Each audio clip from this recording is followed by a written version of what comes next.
के लिए। और नैतिकता एक ऐसा शब्द है जिसको सभी नेता भूल जाते हैं एक बार कुर्सी मिल जाए। लेकिन आइए आपको सीधे चलते हैं। इस वक्त शिवराज सिंह चौहान खास इंटरव्यू दे रहे हैं राजदीप सरदेसाई। हमने कहा नहीं होगी तो RF टैग बांध कर दौड़ाएंगे और कंप्यूटर से जो स्पीड आएगी उसके आधार पर फैसला होगा। हमने पटवारी की परीक्षा ऑनलाइन करवा दी, सामने कंप्यूटर रख दिया, आप क्लिक करेंगे ऑब्जेक्टिव टाइप क्वेश्चन आएगा, सही जवाब है तो कंप्यूटर से निकल आएगा।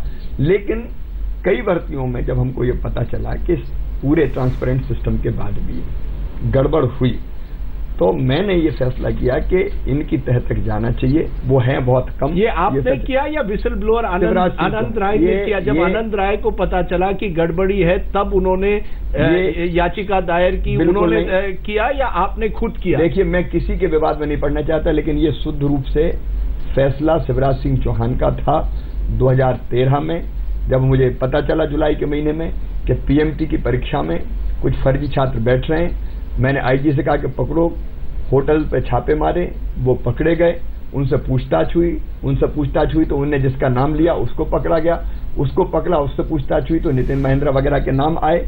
और उसके बाद जब मुझे लगा कि भर्ती परीक्षा में भी इनने गड़बड़ की है तो मैंने इस जांच को STF को दिया। कोई मुझसे कहने वाला नहीं था कि आप STF को जांच दो, किसी ने मुझे कंप्लेंट नहीं की। मैं फिर कहता हूं, मैं कोई श्रेय नहीं ले रहा, लेकिन मैं अपनी मंशा बता रहा हूं और वो मुझे बताने का हक है। नहीं, बिल्कुल है, लेकिन आपने मेरे सवाल का जवाब नहीं दिया। हाँ। कि आपने CBI का निर्णय क्यों लिया? 24 घंटे में क्या बदलाव आया कि आपने डिसाइड किया कि CBI की जांच होनी चाहिए? आज तो आप कह रहे हैं आप सुप्रीम कोर्ट को भी कहेंगे। मेरे दोनों स्टैंड जी, पहले कुछ था और आज कुछ है, दोनों सही है।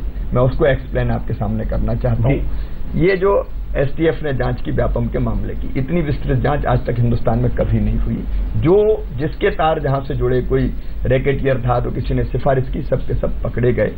इस मामले को लेके माननीय हाई कोर्ट में लोग गए कि इसकी CBI जांच होनी चाहिए। हाई कोर्ट ने कहा कि STF ने अच्छी जांच की, CBI जांच की कोई आवश्यकता नहीं है। लेकिन उन्होंने ये कहा कि अब इसकी मॉनिटरिंग हम करेंगे और STF हमें रिपोर्ट करेगी, स्टेट गवर्नमेंट को रिपोर्ट नहीं करेगी।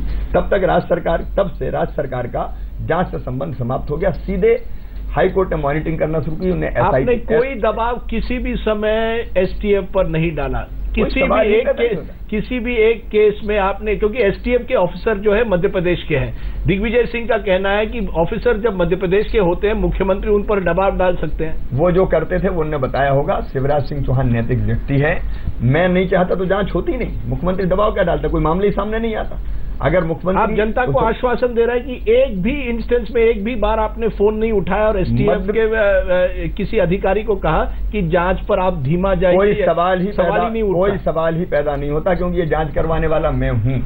अगर मैं नहीं होता तो ये जांच होती ही नहीं।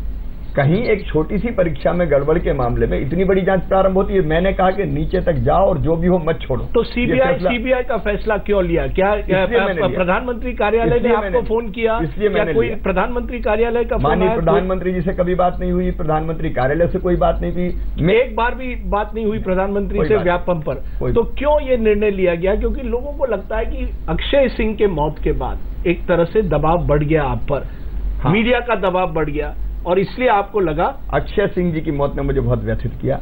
उसके बाद जो वातावरण बना, मैं पहले कहता हूं, पहले मैंने इसलिए CBI जांच से इनकार किया था कि हाई कोर्ट की मॉनिटरिंग में STF जांच कर रही थी। हाई कोर्ट पर हम सबका विश्वास है, न्यायिक प्रणाली पर हम सबका विश्वास है। फिर सुप्रीम कोर्ट ने भी CBI की जांच से पहले इनकार किया। आपकी जानकारी में जब हाई कोर्ट ने इनकार किया CBI की जांच से कि ये जांच ठीक चल रही है, सुप्रीम कोर्ट ने इनकार किया कि जांच ठीक चल रही है, तो मुझे लगा कि उनके ऊपर हम नहीं हैं और उनके फैसले पर हम सबका विश्वास है। लेकिन जब ये वातावरण बना अक्षय जी की मृत्यु के बाद, दुखद मृत्यु के बाद, तो मुझे लगा जो रात में विचार करने का मामला था, जिसमें मैंने कहा कि मैं रात में सोया नहीं, जिस ढंग से परसेप्शन मध्य प्रदेश के बाहर बन रहा था कि नहीं कहीं कोई ना कोई संदेह है। मध्य प्रदेश में बन रहा है सर। पूर्व मुख्यमंत्री उमा भारती आज तक पर आती है और कहती है कि मैं भय के वातावरण में रह रही हूँ। खुद मुख्यमंत्री पार्टी। मैं इतना निवेदन करना चाहता हूँ, मध्य प्रदेश इतना बुरा राज्य नहीं है। आप मध्य प्रदेश घूम के देखिए। आप एक मिनट सर, मैं नहीं कह रहा, उमा भारती जी कह रही है। आप मध्य प्रदेश घूम के देख लीजिए, जाके के लीजिए, उन्हें अलग संदर्भ में बात कही होगी। लेकिन जब मुझे ये लगा, देख मध्य प्रदेश की अगर आप बात करोगे, उमा भारती जी को क्या कहेंगे? वो तो मेरी बहन है, वो सम्मानित नेता है। नहीं तो आपको लगता है कि जो उन्होंने कहा गलत कहा? उनके मन में जो भाव आते हैं वो प्रकट करती हैं, बताती हैं और उसके बारे में फिर उन्हें कहीं राजनीति है। यही मैं पूछ रहा हूँ, क्या भाई और बहन के बीच में कहीं राजनीति होती है? कोई एक हम तो सेक्शन राजनीति थी जानते हैं। बीजेपी की जो आपको दबाव में डालने की कोशिश कर रही थी, आपको घेरने की कोशिश कर रही थी? मैं ऐसा सौभाग्यशाली कार्य करता हूं कि जिसको भारतीय जनता पार्टी के सब नेताओं का स्नेह प्राप्त है और बड़ों का आशीर्वाद प्राप्त है। तो फिर क्यों ये जो निर्णय लिया गया, लोग वो मैं पूरा बताने नहीं दे रहा ना। जी बताइए।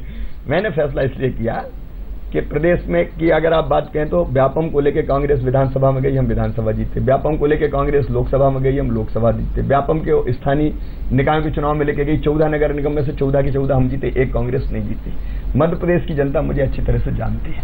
लेकिन इसके बाद अक्षय जी की मृत्यु के बाद जो वातावरण बना, उसने संदेह पैदा किया विशेषकर पूरे देश में कि नहीं, अब सीबीआई की जांच क्यों नहीं, क्या कुछ छुपाया जा रहा है? देखिए, मेरी पास अगर कोई मेरी पूंजी है तो वो प्रामाणिकता है, मेरी ईमानदारी है। मुझे लगा कि अब सीबीआई जांच अगर होगी तो लोगों के मन से ये संदेह निकल जाएगा, जांच में सारी चीजें, लेकिन जांच में सारी चीजें शिवराज जी, अक्षय सिंह के मृत्यु के पहले भी व्यापम से जुड़े हुए दिग्विजय सिंह का कहना कि 46 ऐसी घटनाएं हुई है जो व्यापम से जुड़ी हुई है, 46 मौतें हुई है। आपकी ऑफिशियल रिकॉर्ड कहती है 25 ऐसे हैं। आनंद राय जो विसल ब्लोअर है वो कहते हैं 10 तो ऐसे हैं जो सस्पिशियस सर्कमस्टेंसेस में हुए।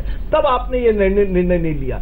अब जब एक जर्नलिस्ट, दिल्ली बेस्ड जर्नलिस्ट की मौत होती है, तब आपको, मैं आपको ये बता रहा हूं कि जो मौतें हुई, एक तो मैं बड़ी विनम्रता से निवेदन करूंगा, मैं किसी मृत्यु के बारे में ये नहीं कहूंगा कि ऐसी हुई कि ऐसी हुई, मेरा कहना उचित भी नहीं है। लेकिन हर मृत्यु को व्यापम से जोड़ना भी न्याय संगत नहीं है, ये मैंने कहा है। हर एक मृत्यु के अपने कारण हो सकते हैं। ये मेरे पास लिस्ट है, ये लिस्ट है, और इसलिए मैं हर एक मृत्यु के अपने कारण है। लेकिन मैं ये कहूं कि ऐसे नहीं हुई, ऐसे नहीं हुई, मैंने सीधे एसआईटी को कहा कि इन मौतों की जांच करें। मैं अब सीबीआई की जांच की जब मांग कर रहा हूं तो उसमें यह शामिल है कि इन मृत्युओं की भी जांच होनी चाहिए, बिल्कुल, ताकि सारा सच सामने आ सके। लेकिन मैं फिर निवेदन करूंगा कि हर मृत्यु को व्यापम से लिंक करना बिल्कुल न्याय संगत नहीं है, उससे गलत वातावरण बनता है। ये आपकी बात लोग समझेंगे, लेकिन एक हमने इन्वेस्टिगेशन की है पिछले 48 घंटों में। एक नम्रता दामोर का केस आया है जहां कहा गया था कि नम्रता ने खुद की खुशी की है। अब देखा जा रहा है कि शायद कुछ और भी हुआ होगा। हमने डॉक्टर जबलपुर के एक डीन थे, उनकी इन्वेस्टिगेशन की है। वहां कहा जा रहा है कि विटनेसेस को अभी तक बुलाया भी नहीं गया है। कई सवाल उठ रहे हैं कि कुछ जो केसेस इन्वेस्टिगेट किए गए हैं, लोकल ऑफिशियल्स ने, लोकल अधिकारियों ने पूरी तरह से जांच नहीं की है, और जिन लोगों को जेल में आपने डाला है वो असली मुजरिम नहीं है। असली मुजरिम बाहर है, या तो बेल पर है या बाहर है। जो स्टूडेंट्स और पेरेंट्स हैं, जो छोटे ऑफिशियल्स हैं, उनको आपने जेल में डाला। जांच एजेंसी पागल होगी क्या कि निर्दोषों को जेल में डाल देगी? क्या मिलेगा उसको? मैं ये कहता हूँ निर्दोष नहीं, जो लड़के या उनके पेरेंट्स ने जिन्होंने पैसे दिए हो उनको जेल में डाला गया है। जो असली मुजरिम है वो बाहर है। एक बात का मैं उत्तर आपको दे दूं। जी, आपने 2 नाम लिए, मैं किसी का नाम लेकर कभी नहीं, मैंने नम्रता दामोर का नाम लिया और डॉक्टर सकेल का। लेकिन जो बेटी नम्रता थी उसकी मृत्यु व्यापम की जांच के पहले जनवरी 2012 में हुई थी। जी, व्यापम से उनका कोई संबंध नहीं है। ये व्यापम की जांच शुरू हुई जुलाई 2013 में। और दूसरी बात यह है कि जो जांच उस समय हुई उसमें जो तथ्य थे वो अलग थे। मैं चूंकि अब सब मृत्यु की जांच की बात कर रहा हूं, इसलिए मैं उसके बारे में बात नहीं करूंगा। आप अभी जिन डीन साहब की मृत्यु हुई दिल्ली में, उनके बारे में तो दिल्ली की पुलिस जांच कर रही है, पर उनके पहले जो डीन की उस जांच को भी हमने सीबीआई को भेजा था, और उस मामले में भी सारे तथ्य सामने हैं, सारे तथ्य सामने हैं। पर ये कहीं कोई छुपाने की बात नहीं। क्या कोई पागल है कि डीन साहब को, और इतने 2000 से ज्यादा लोग, मैं तो राजदीप जी, आप इतने सम्मानित पत्रकार हैं, मैं आपसे न्याय चाहता हूं। क्या 2000 गवाहों को कोई मार सकता है? क्या इतनी बड़ी कॉन्स्पिरेसी कोई हो सकती है कि इस तरह की हरकत कोई नहीं? इनके जो रिंग लीडर्स हैं, मामला तो यहां तक पहुंच गया है सर कि गवर्नर का नाम आया है, उनके खिलाफ एफआईआर हो रही है। आपने गवर्नर को निकालने की कोशिश भी नहीं की, उनको बर्खास्त क्यों नहीं किया जब उनके खिलाफ इस तरह के आरोप लगे? देखिए, गवर्नर का पद संवैधानिक पद है, इसलिए मुख्यमंत्री के नाते मैं कुछ नहीं बोलूंगा उनके बारे में।